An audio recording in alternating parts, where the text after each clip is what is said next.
Now it's just a matter of making this whole idea a little bit different so the track isn't born and just repeated the same thing twice. You want to make this second half a little bit different, but not completely different to where you might be feeling like you're listening to two tracks all together. You want to make sure that the ideas are relevant to each other and they're kind of cohesive with each other. But now we can get started on the second section. All right, so let's go ahead and make the second part of this track a little bit different, just to give a little bit of nuance to the whole thing, and so it doesn't sound like it's the same thing, the first half repeated twice.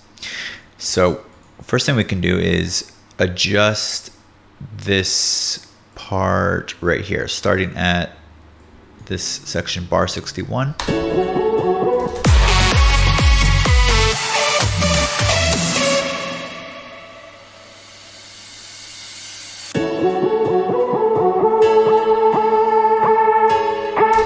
So this is where you can add like a new layer of some sort. Let's go ahead and color code you real quick. Okay, so let's say I want to add a new layer right here. And we're gonna maybe add in a new ARP. So let's go ahead and add these chords down here. And then let's add another instrument. And let's go with silent. Now, let's go with Omnisphere on this one. And then we're going to add an Arpeggiator as well. Right in the beginning right there. Let's change that to diverge. Okay, and then solo U. And let's grab something plucky. Synth short.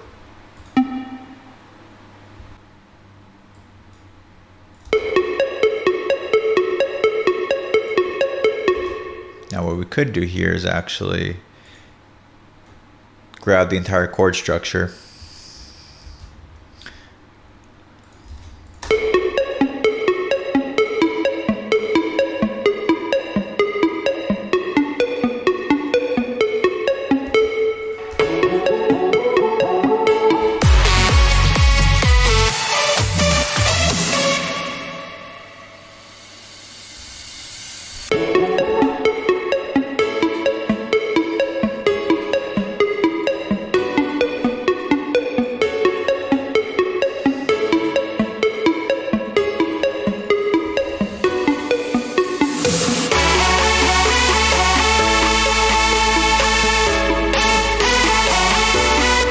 Now you can hear that the notes of the ARP are kind of messing with the main melody here. They're conflicting. There's too much going on. It's too busy.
Now we can adjust this melody later, but I kind of want to get this ARP thing down first.